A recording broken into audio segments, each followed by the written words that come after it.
from New Zealand and good morning in Dubai. Now, I just need to see if I can load this presentation on. This talk is based on this paper, which was published in Otology and Neurotology online last week.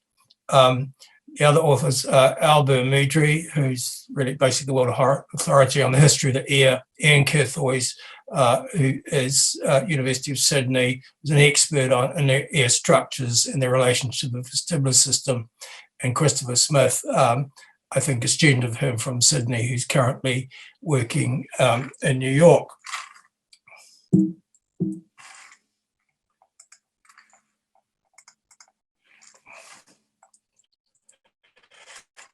So, Meniere's disease is named after Prosper Meniere in 1861, and Meniere's disease is a disorder of the inner ear, and the inner ear is it's a tiny organ about the size of your ring finger fingernail, made of the hardest bone in the body, buried inside bones inside the head. It's one of the most difficult structures in the body to actually internally investigate. So theories about its cause have been, there are a number of theories. Inner ear ischemia, so I can't see this because of this icon here. A viral infection of the endolymphatic sac, variation in size or position of the endolymphatic sac or duct, an autoimmune or allergic cause, or assuming a provable, and I emphasize provable family history, a genetically determined abnormality of endolymph control, or some combination of these. So it's agreed, the basic pathological feature of Meniere's disease is an excess of endolymph called endolymphatic hydrops, and it is assumed to commence in the cochlea, This feature of Meniere's disease was first described almost simultaneously in 1938 by Charles Hallpike in London and Kiyoshiro Yamakawa at Osaka in Japan. Almost certainly Yamakawa described it just months before Hallpike. Not long afterwards, both Japan and Germany were at war with different parts of the world, and this got overlooked for quite a long time. But probably Yamakawa was the first to describe endolymphatic hydrops. Early work on endolymph production by Stacy Guild in the USA concluded that there's a constant flow of endolymph from the stria vascularis, from which the endolymph from the cochlear duct moves towards the basal end and passes through the canalus reunions, that's the ductus reunions, into the saccule, and from the saccule into the endolymphatic sac. Interestingly, he also commented that another species, Oticonia, had been seen hanging around the entrance to the endolymphatic sac. The main theories, there have been two main competing theories on the cause of Meniere's attacks. And the best known one since the 1960s has been Schucknick's rupture theory. So based on the assumption that there's a constant flow of endolymph from the stria vascularis to the endolymphatic sac, Schucknick proposed that when there was a build-up due to a dysfunction of the sac, you'll get a rupture of Reissner's membrane and a mixing of endolymph with perilymph, which basically potassium poison the receptor organs, causing vertigo and nystagmus. There are many counter-arguments to this now, some experimental, some practical, and some from imaging. The other competing theory is the Gibson Aronbergs drainage theory.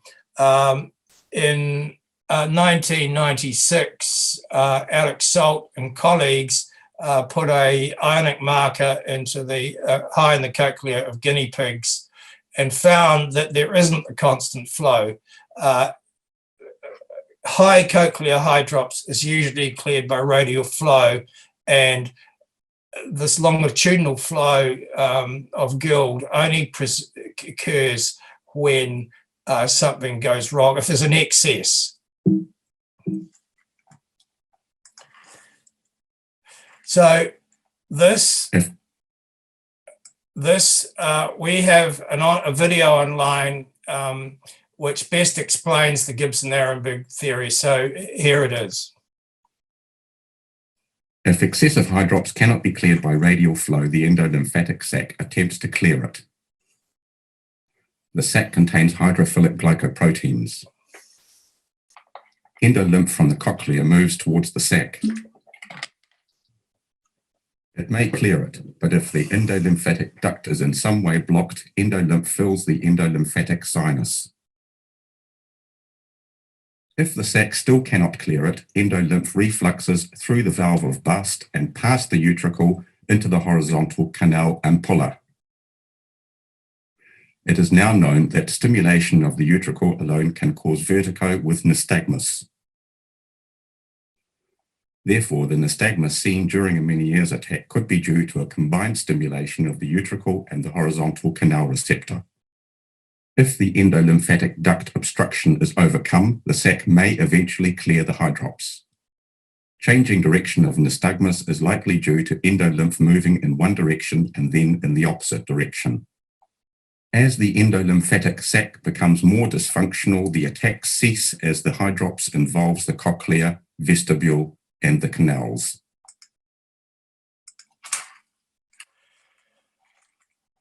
By the middle of the 18th century, most of the inner ear structures that we know had been described. And one of the last ones to be described was by Victor Henson.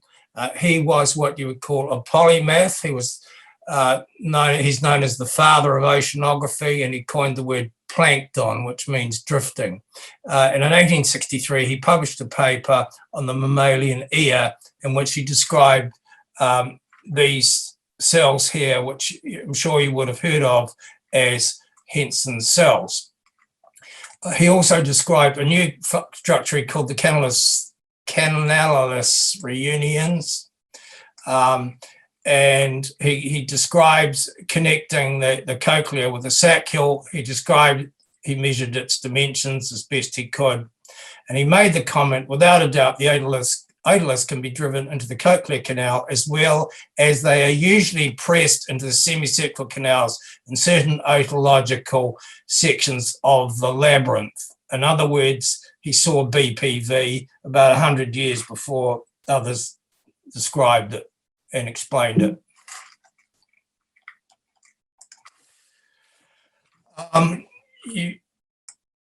It's a very, very small structure to see. Here's his original drawing of the canalith reunions. Max Broder, who was a famous medical illustrator in the USA, this is his famous pen and ink drawing showing the canalith reunions there. And if most of you who think you know where it is, it actually is probably from this picture. So during Meniere's attacks, we know that the nystagmus changes direction. And there are so many papers arguing it goes this way first, that way next, or the other way around.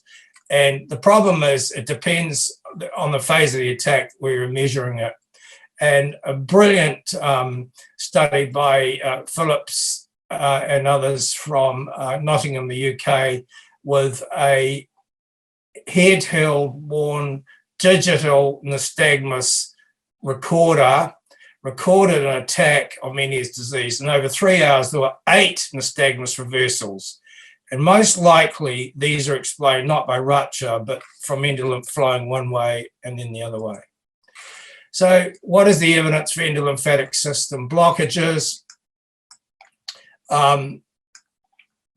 Gibson, in 2 post-mortem reports, has seen Oticonia in the ductus reunions. Schuckneck, a famous paper by Schuckneck on post-mortems, concluded that in Meniere's disease, there are blockages of the endolymphatic duct, utricular duct, the saccular duct, the saccular, the ductus reunions.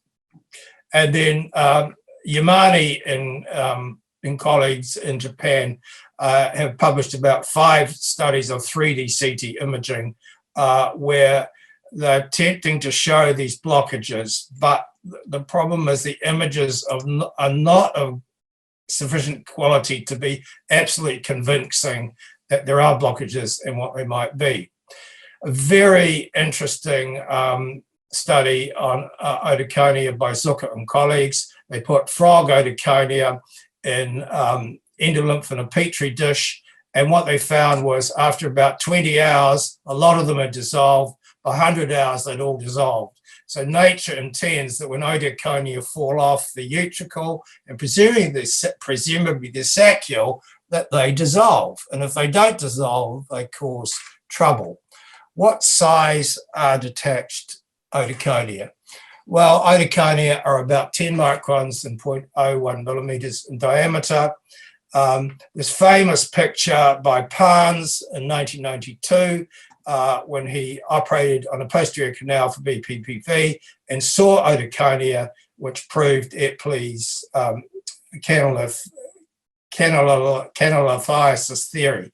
And amazingly, about 15 years later, they took some of these, they'd stored them, put them under the scanning electron microscope, and here they are. Some are free, but some are in great big clumps of membranes.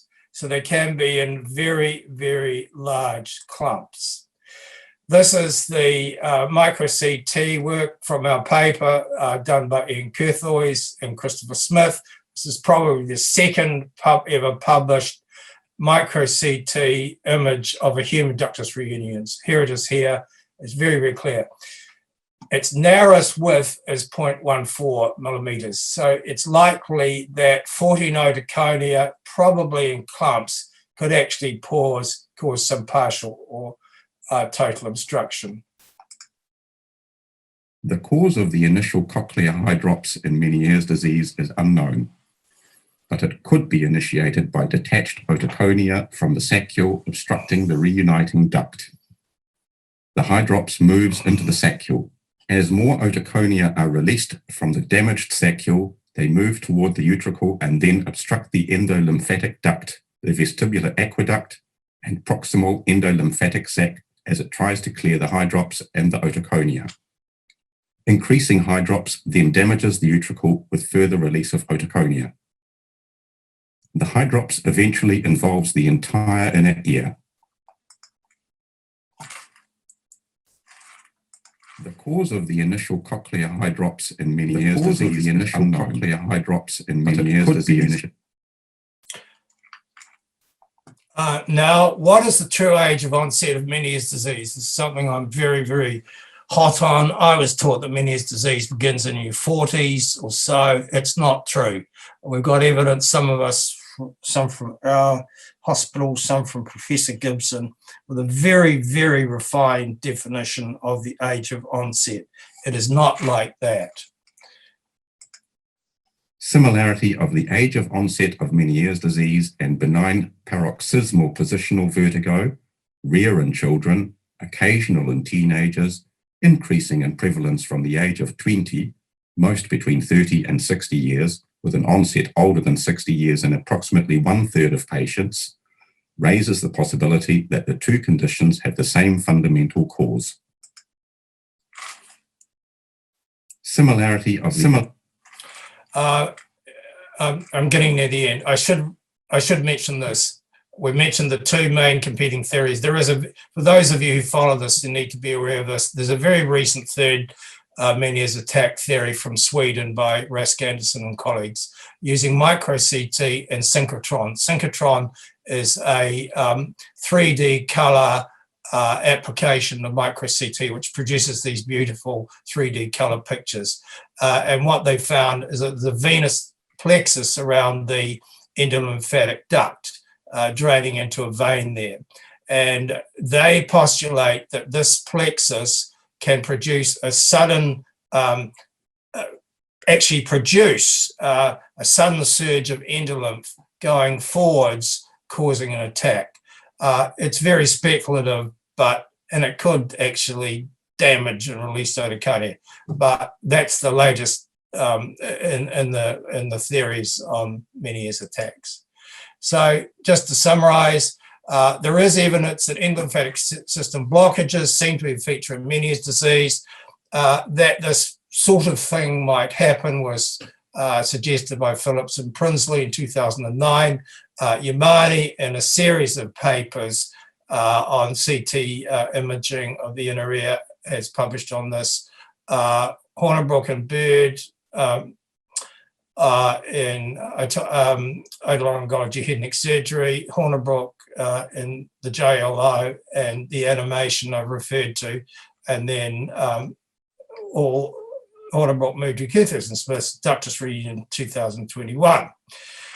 So endolymphatic blockages appear to be a feature of Meniere's disease, and we summarize by saying it's likely that significant advances in the internal imaging of the living human ear will be required for further in vivo proof or disproof of endolymphatic system blockages of Meniere's disease and what they might be. And thank you. I greatly appreciate the opportunity to present this to you.